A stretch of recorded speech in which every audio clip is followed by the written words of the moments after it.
Hello,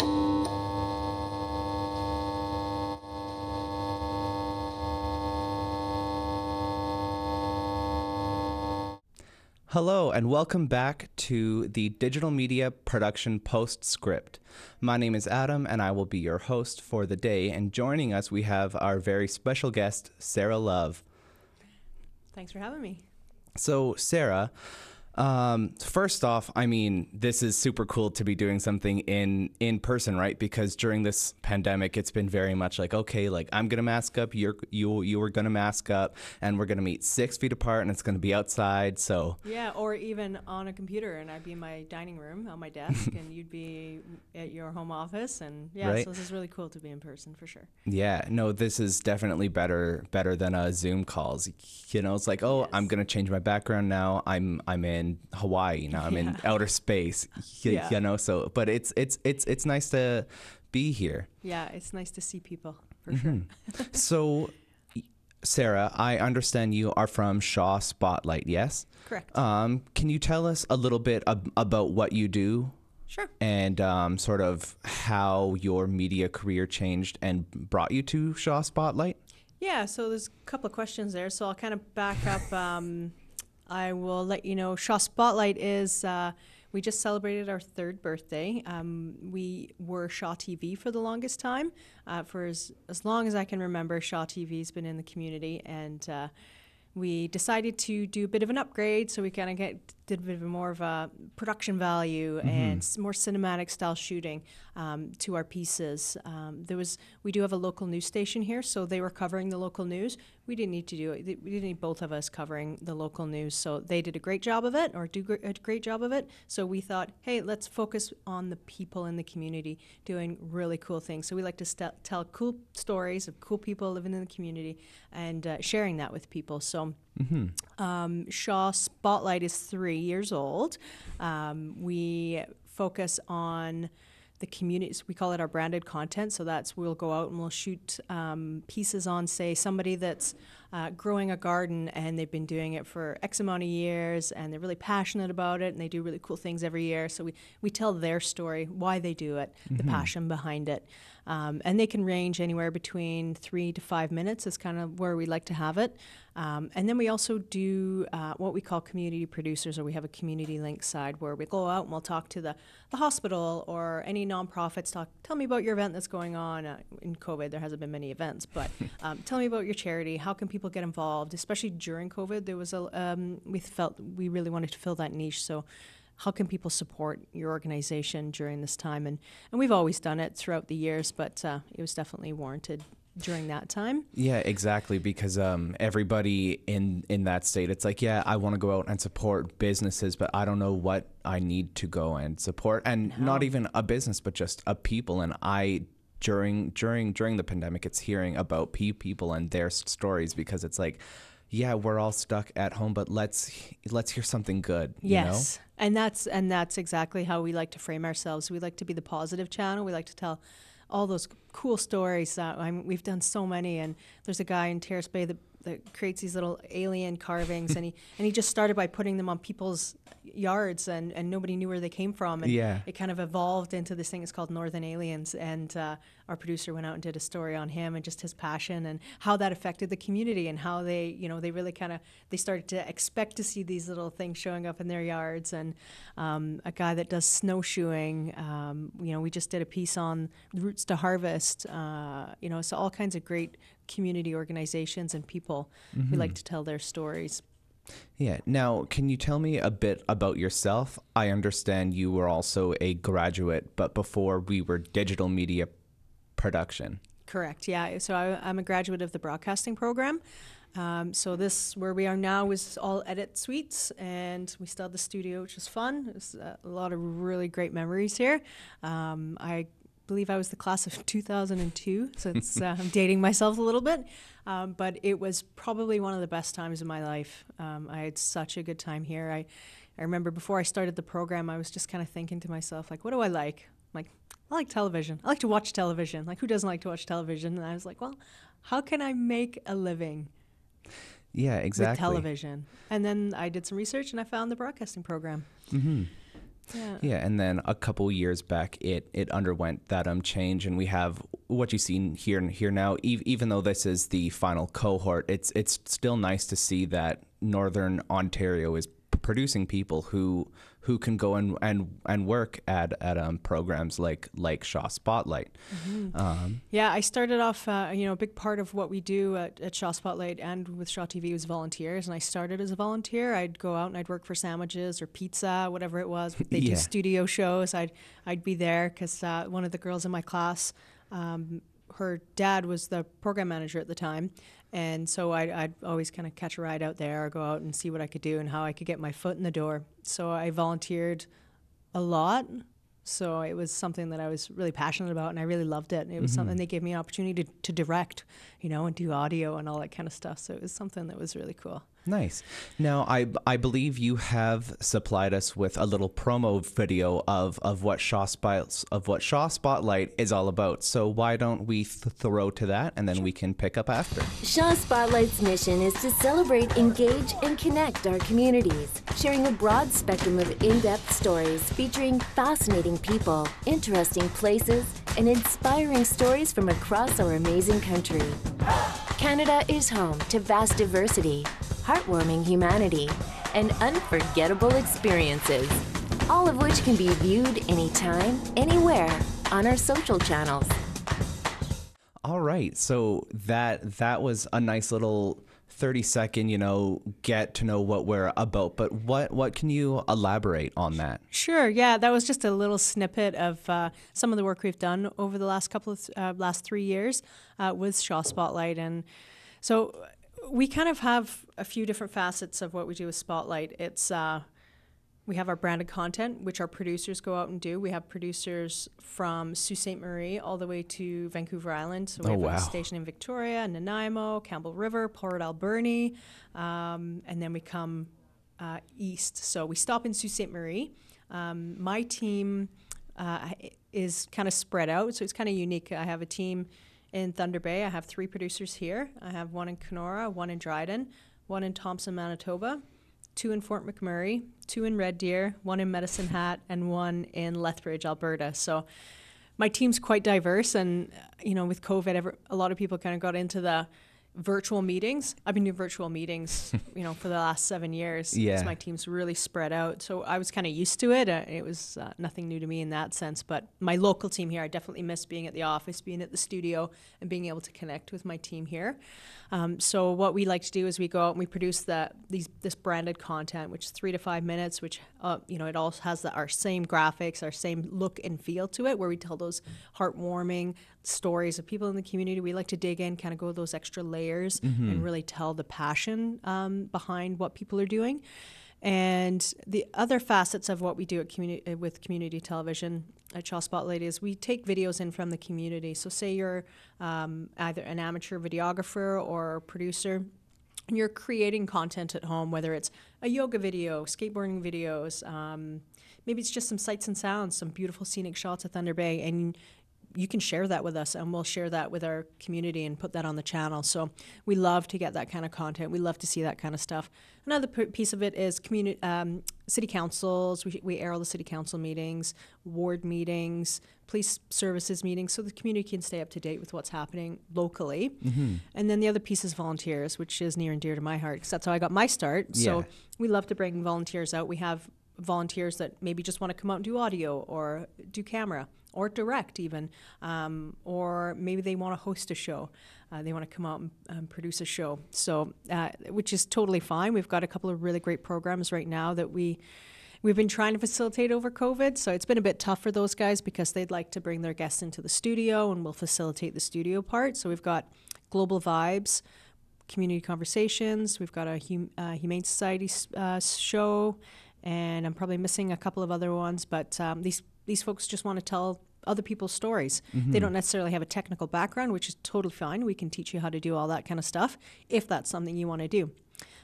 So we're here to teach the community all about television, similar to the college, this program, how they teach the students how to become professional videographers or production team members. We like to do that with the community. So you don't need to have any experience. We'll come, we'll teach you, we'll show you how to hold a camera, we'll show you the rule of thirds, composition, you know, how to white balance. So it's really cool. It's really neat to kind of show the community that kind of stuff. We'll even do basketball games. We used to have a mobile that we used to bring out and the class here would work on.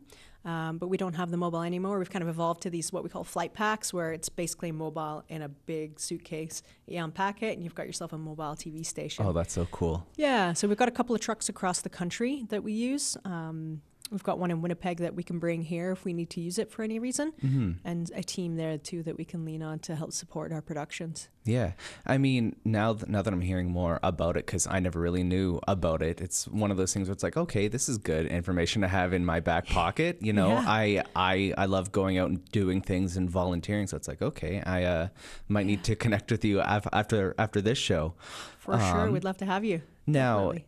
Just going back to your brand of content, and you said you have teams that go all across Canada. So is your role the like supervisor of those teams? Yeah, so I was a producer for about 7 years with Shaw.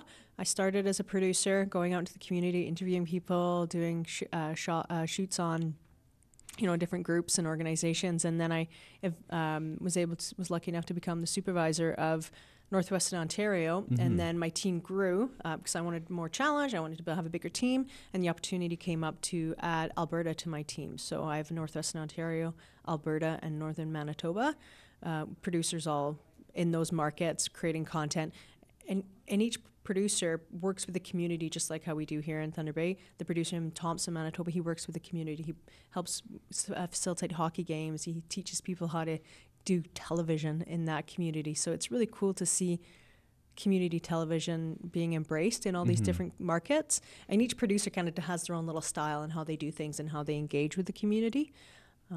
Yeah, and it's such a different feel because it's a person, I'm assuming, usually from that community. So they kind of have that heart already in them. And then whenever they go pursue one of those stories, it's not just, I'm just going to go do this because it's my job. It's I would like to tell the stories of the people. Exactly. Yeah. And we brought a video here to share with you. It's on a young woman in Fort McMurray where I have one of my producers is. She did a 4-day self-guided tour in the backwoods of Fort McMurray, running by herself. Oh my so goodness. Our producer went out with her, and this was in the winter. Yeah. So he went out with her 4 nights, tented with her, and captured her story, and I think we're gonna share that here with you today. All right, let's take a look. Yeah, for sure. I'm a third generation Fort McMurrayite, and I didn't start being in nature until 2016. I didn't take the most direct path in life. I put myself through a lot, and I had kind of lived under a rock after finally getting straight, and I didn't come out from under it until running. Maybe that's why it's so spiritual for me. It means so much to me because it was an outlet really for this energy that I had. Me in 2015 would never have dreamed of coming up with a 200-kilometer run that I would do by myself.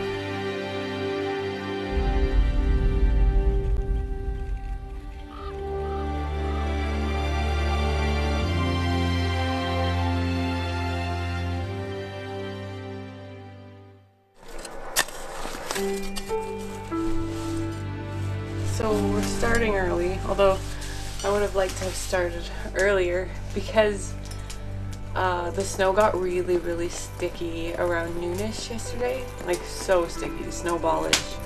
It was like trudging through sand. And I was hoping we could beat that today. So hopefully we're starting here pretty soon. We'll get most of it done.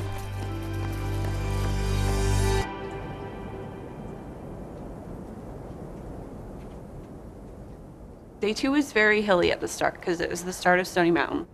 So you're basically like climbing into Stony Mountain. It was really beautiful at first, but then a little bit into it, I started getting hip pain from cramping so bad. As I thought for a second that it might be it for me. And I was just thinking about all of the training I had put in and how far I had come, and having to just pull the plug on day 2 because of my hip. Like, it was really upsetting. That was probably the hardest part of the trip, but also the most rewarding. Just getting through it, you know? Just mentally refocusing.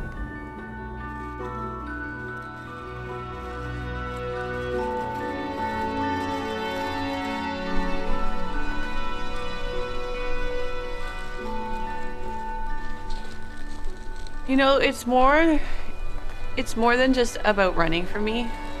It's the being in nature. It's almost spiritual,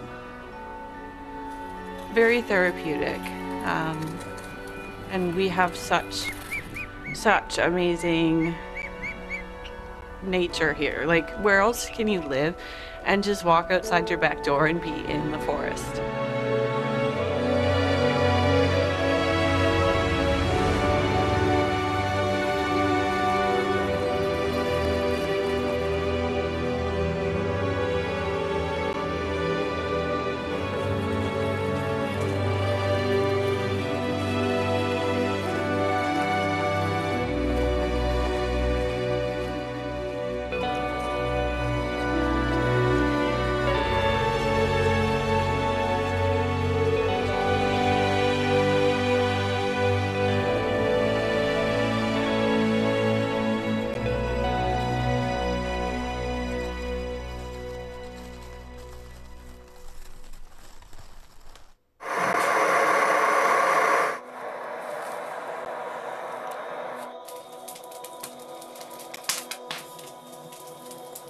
We've been through so much as a community, and it's almost what motivated me to do She Runs North. I chose to do it when we had the flood. And all I could think of was how strong we are, and how I wanted to be able to convey that. And at the same time show that we're more than oil. You know? We have each other's backs. We'll go out in the cold on a hill for some random stranger and cheer her in because she decided one day she wanted to run 200 kilometers for God knows what reason. That's what we're about. And that means so much to me. That fills my heart. But how do you get that in words?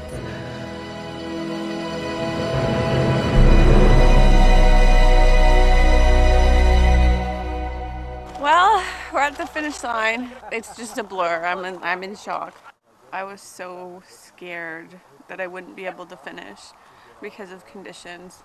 And I just had to keep refocusing on my goal. And that brought me back, and I was able to dig deep and get it done. And I just can't put into words how rewarding that is. Almost as rewarding as the Mike Burger's gonna be. All right, welcome back. So, that was a really powerful thing. Like, even though some people might just see it as, oh, she just went out running for 4 days. Yeah. That's a feat. 200 kilometers? Yeah. Yeah, in the winter in Fort McMurray. Fort McMurray, which is northern Alberta, so it's cold and it's not like a great climate. It's not there. Forgiving at all. No, and looking at that, to me, if I were to watch that, I wouldn't think that's community television, because we all have an idea in our heads what community television is. You know, in between two ferns, you know, that kind of a story or that kind of look and feel. Yeah. So that is a great example of how we've been able to pivot over the last 3 years and tell people's stories in a more cinematic, powerful, compelling way. Now, when it was filmed, because that looked like it was a whole thing where like was there a team there? Was it just a couple people? Good question.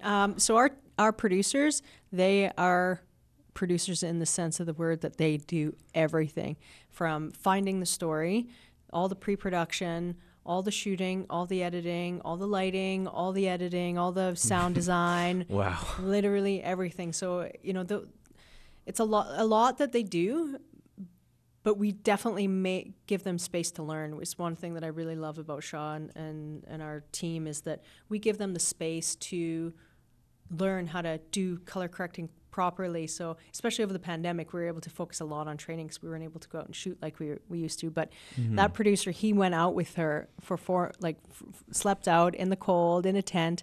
He had a friend with him, not a friend, sorry, someone that operated the drone, and he was taking photos, and he was the videographer. So he basically did the whole shoot by himself, and it was a real passion project for him. The post took a little bit longer than maybe we would have hoped for, but in the end, it was all worth it. Typically, our teams, they go out and they are, they're going back for pickups because, they want to get their A-roll down, and then they'll go back and they'll get their B-roll to shoot, so they're not just kind of shooting blind as to what they want to do.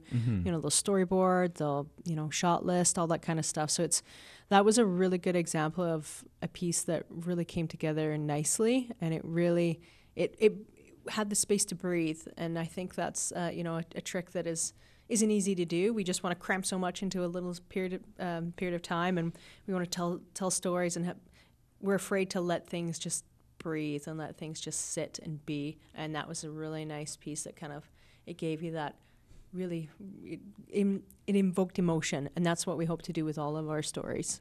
Yeah, and just from the finished product to just working outside in the cold, it's equipment can go wrong, and just white balancing with snow because like the sun hits it, and the lighting and all of that stuff. So that batteries freeze, they get condensation, things you don't account for, all that kind exactly. of stuff. What I really liked too was that you acknowledged at the end there during the credits that it was filmed on the Treaty 8 land, and that's something that's really important here in Canada to acknowledge it. So we're really trying to be conscious of that kind of stuff, land acknowledgements and all that kind of stuff. So it was well thought out for sure.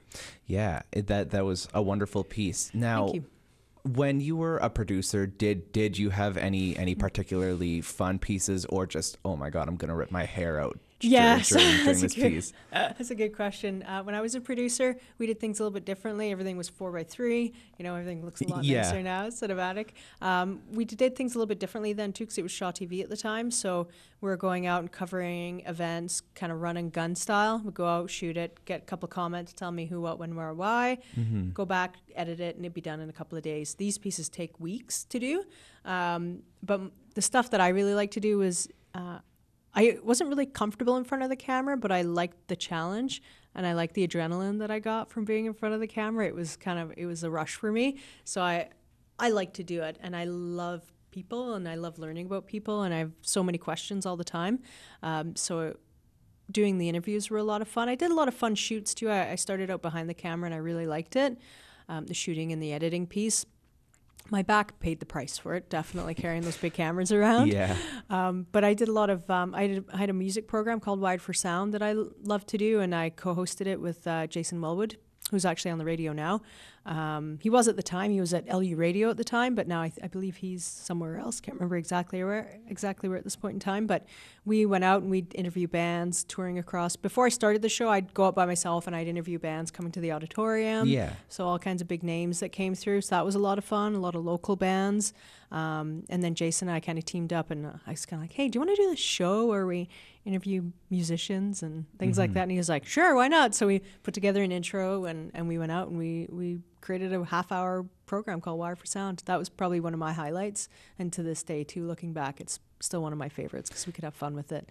Yeah, and it's nice just to have that opportunity to go and make your own show, because Totally. a lot of times people are like, oh, I have this idea, so I'm going to film it, I'm going to put it on YouTube, and then with the algorithm and all that, then it's like, okay, well, now there's no reach, or I'm not hitting things. But like, just knowing that it's going to be on Shaw and that people are going to get the chance to watch it and embrace it. That's the one great thing about Shaw Spotlight is all of our producers, if you're into skateboarding, you can do a whole series of videos on skateboarding. If you're into skydiving, you can do videos on skydiving. It's whatever you're into. I find you are more into, like you work harder on it, you're more passionate about it. Yeah. So that's one thing that they do have the luxury of is being able to do all that kind of stuff. And I think, I always tell them, I'm like, you guys have the best job ever. Yeah. Well, and it's that passion that really, like you said, it makes folks want to put their all into it, because even if it's something where it's like, I'm really passionate into Dungeons and Dragons, but folks might not be, but now I go do a piece on it, and suddenly you're finding out, oh, there's a community, there's a group doing it here, and now I can put their story or make a series on it. We had a show in Fort McMurray actually called Nerds at a Table, and it was this group of friends that got together and they played these games and they taped it from all different angles, and it was really cool. It was a neat idea for just people in the community that wanted to share what they do on the channel. Yeah. So now, back when you were in broadcasting, usually there's that internship part. Where did you end up doing yours? So when I was done, I was like, well, I want to chase my dream, go to Toronto or Vancouver or something. But I ended up they offered a paid internship at the time at a company called Toy Box in Toronto. Steve Robinson actually was the guy that ran it. He's at the college now, and I was lucky enough to be chosen to go do that paid internship there, and it was probably one of the best times that I've had. I saw famous people coming through there. I think Samuel Jackson was in there one time, and depending on what show was going on, and it was really cool to get like that taste of big city life and what that was like. So that was a really fun time in my life, was going to Toronto and doing that placement. Yeah. And then after that, I thought, I could stay here and keep pursuing this, but I was like, I always, in the back of my mind, I always wanted to try film production. So I ended up coming back to Thunder Bay and I did the film production program and got both diplomas. Nice. Yeah. Yeah. So. And then came to Shaw. Yeah. So it's really nice having gone from that market that's so big and like, oh no, this is almost oversaturated, down to like, this is a smaller market, but only if you look at it in terms of the bigger news pieces, because there are 100,000 people here or something. So if you think of every single one of them as a story. As a story, yeah. I always thought I'd run out of story ideas. I'm like, okay, I'm eventually going to run out of ideas. Haven't done it yet. There's always new things popping up and interesting people in the community. So, and just to kind of touch on that, about the social media and the algorithms and things like that, we've really branded ourselves really well. So we're on all the major socials. We're on Twitter, Instagram, Facebook. What am I missing? Twitter, YouTube. Instagram, Facebook, YouTube. YouTube, yeah. So shawspotlight.ca is our website. You just look us up and you'll find us on YouTube and Instagram and Facebook. So make sure you follow us. Everyone, go out there and like and subscribe to our channels and check out our content for sure. Yeah. Now, do you have any final thoughts for those who want to pursue this as a career or even just as a hobby or a passion project? I think to just find what you love to do. And, Rory McVicker is a teacher here, and he said, if you do what you love, you'll never work a day in your life. And, those words resonated with me forever, and they will continue to. And I completely agree with it. I'd say come to the program here, but, they don't have it anymore, unfortunately. But, film is a good place to start too, or the IMD program or... Yeah. Or even just going and volunteering and learning. Come volunteer at Shaw. Yeah, exactly. Wherever you are, what community you're in, find your community television station. If it's not Shaw, if it's Cogeco, Rogers, whoever they are, if you have a passion for it, then go and they'll gladly teach you how to shoot and edit. They love it. All right. Well, thank you so much for joining us here. This has been Adam with the digital media production Postscript series. I hope you all have a wonderful day, and thank you again. Yeah, thank you. It's a pleasure.